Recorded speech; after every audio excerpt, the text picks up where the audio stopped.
पंतप्रधान नरेंद्र मोदी यांनी आज नवी दिल्ली येथे भूतानचे महामहिम राजे जिग्मे खेसर नामग्याल वांगचुक आणि भूतानच्या महाराणी जेसन पेमा वांगचुक यांचं स्वागत केलंय। पंतप्रधान आणि महामहिमचे राजे यांनी उत्कृष्ट द्विपक्षीय संबंधाबाबत समाधान व्यक्त केलंय, ज्यामध्ये विकास, सहकार्य, स्वच्छ ऊर्जा भागीदारी, व्यापार आणि गुंतवणूक, अंतराळ आणि तंत्रज्ञान सहकार्य आणि लोकांमधील संबंध समाविष्ट आहेत। ही आदर्श भागीदारी सर्व क्षेत्रांमध्ये आणखी मजबूत करण्याच्या आपल्या वचनबद्धतेचा त्यांनी पुनरुच्चार केलाय। राज्यात नव्या सरकारचा शपथविधी होत असतानाच राज्यासाठी एक मोठी बातमी समोर आली आहे। जागतिक बँकेकडून महाराष्ट्रासाठी कर्ज मंजूर झालंय। जागतिक बँकेने प्रसिद्धी पत्रक काढत ही माहिती दिली आहे। कमी विकसित जिल्ह्यांमध्ये आर्थिक विकासाला चालना देता यावी यासाठी जागतिक बँकेने हे कर्ज दिले, यामुळे जिल्ह्यांचा विकास होण्यास मदत होणार आहे। परराष्ट्र मंत्री एस जयशंकर यांनी आज संसदेत बोलताना इस्रायलसह सार्वभौम आणि स्वतंत्र पॅलेस्टिनी राज्याला भारताचा पाठिंबा व्यक्त केलाय। ते म्हणाले की इस्रायल पॅलेस्टाईन संघर्ष संपवण्यासाठी भारत दोन राज्यांच्या तोडग्याच्या बाजूने उभा आहे। दहशतवाद आणि ओलीस ठेवण्याच्या मुद्द्यांना कमी लेखलं जाऊ शकत नाही किंवा दुर्लक्ष केलं जाऊ शकत नाही, यावर परराष्ट्र मंत्र्यांनी भर दिलाय। अमेरिकेचे नवनिर्वाचित राष्ट्राध्यक्ष डोनाल्ड ट्रम्प यांनी युक्रेन आणि रशिया संघर्षासाठी निवृत्त जनरल कीथ केलॉग यांची विशेष सल्लागार म्हणून निवड केली आहे। अमेरिकेत अनेक महत्त्वाच्या पदांवर काम केलेल्या कीथ यांच्या समोर युक्रेन आणि रशियाचे विशेष दूत म्हणून दोन्ही देशांमधील दीर्घकाळ सुरू असलेले युद्ध संपवण्याचं आव्हान आहे। अमेरिकेने युक्रेनला रशियाविरुद्ध लांब पल्ल्याच्या क्षेपणास्त्रांचा वापर करण्याची परवानगी दिल्यानंतर रशिया संतप्त झाला होता। त्यानंतर रशियाचे अध्यक्ष पुतीन यांनी देखील या क्षेपणास्त्रांचं प्रत्युत्तर म्हणून अण्वस्त्रांचा वापर करण्याची धमकी दिली होती। ही धमकी दिल्यानंतर रशियाचे 2 महिन्यांपूर्वी 2024च्या नोव्हेंबर महिन्यात युक्रेनच्या डिनिप्रो शहरावर हायपरसॉनिक मिसाईल हल्ला केला होता। शेख हसीना यांनी त्यांच्या 15 वर्षाच्या कार्यकाळात देशातील सरकारी यंत्रणा पूर्णपणे उद्ध्वस्त केली। देशात लोकशाही आणि आर्थिक स्थैर्य यांची पुनर्बांधणी करण्याचं आपल्यावर मोठं दायित्व आहे, असं विधान बांगलादेशच्या अंतरिम सरकारचे मुख्य सल्लागार मोहम्मद युनूस यांनी केलंय।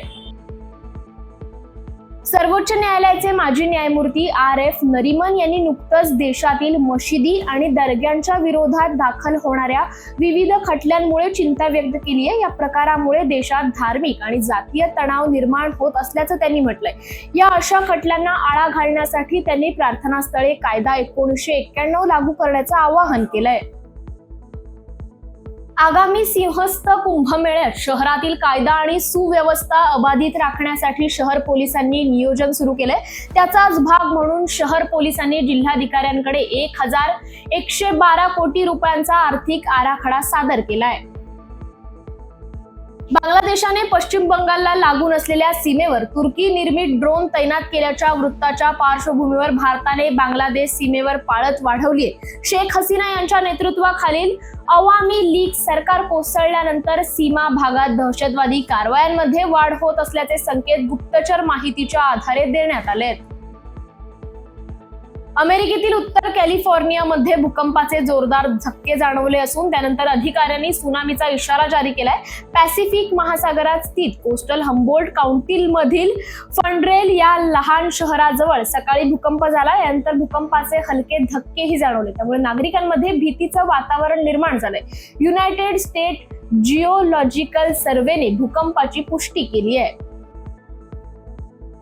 जगभरात पुन्हा एकदा एका रहस्यमय आजाराने थैमान घातलाय। आफ्रिकन देश कांगो येथे या आजाराचा कहर पाहायला मिळत असून त्याचे विपरीत परिणाम भोगावे लागतात। या आजाराने आतापर्यंत अवघ्या 25 दिवसात 79 लोकांचा बळी घेतलाय आणि 300हून अधिक लोक आजारी पडलेत।